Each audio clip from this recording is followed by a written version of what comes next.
আসসালামু আলাইকুম ওরহমতুল্লাহি ওয়াবারাকাতুহ।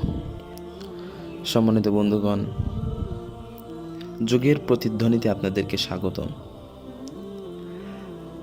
আমাদের মনের ভিতরে অনেক সময় একটা প্রশ্ন থাকে, সেটি হলো, আমার এত দুঃখ কেন? আমার জীবনে এত দুঃখ কেন আসে? এই টপিকের উপরে আমরা কিছু কথা বলবো।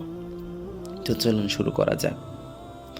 কখনো কখনো নিজেকে প্রশ্ন করি, এই দুঃখগুলো কেন আমার জীবনে আসে?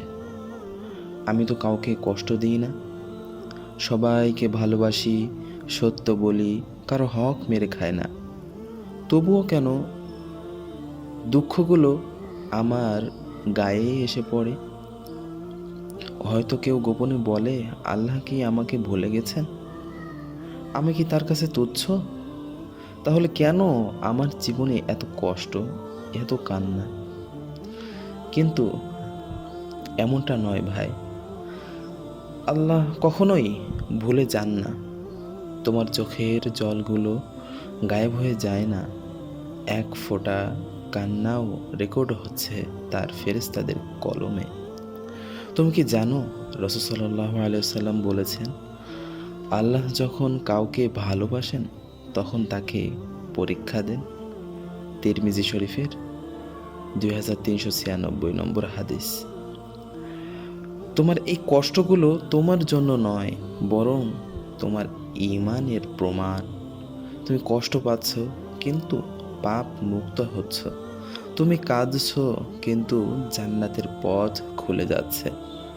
আল্লাহ তাআলা বলেন, সূরা ইনশিরাহ আয়াত 5-6 নম্বর। আল্লাহ তাআলা বলেন, নিশ্চয় কষ্টের সঙ্গে রয়েছে স্বস্তি, নিশ্চয় কষ্টের সঙ্গেই রয়েছে স্বস্তি। আল্লাহ তাআলা এখানে এই কথাটি একবার বলেনি, বরং দুইবার বলেন, কষ্টের সঙ্গেই রয়েছে স্বস্তি। মানে এই দুঃখ তোমার জন্য নয়, নতুন জীবনের সূচনা হচ্ছে। সুতরাং তুমি কষ্ট পেও না।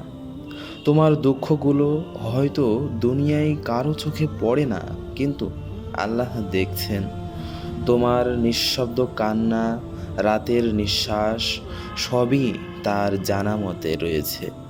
তোমার কষ্ট শুধু তোমাকেই গড়ছে না, তোমাকে জান্নাতের জন্য তৈরি করছে।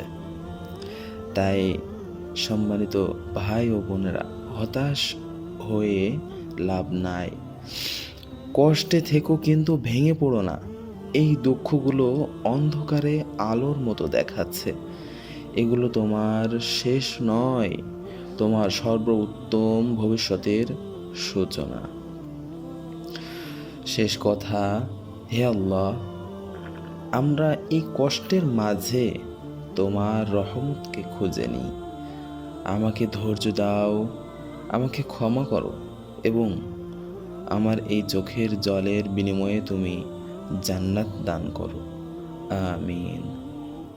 ভিডিওটি ভালো লাগলে সাবস্ক্রাইব করুন, ফলো দিয়ে পাশে থাকুন এবং শেয়ার করুন আপনার বন্ধুদের সাথে।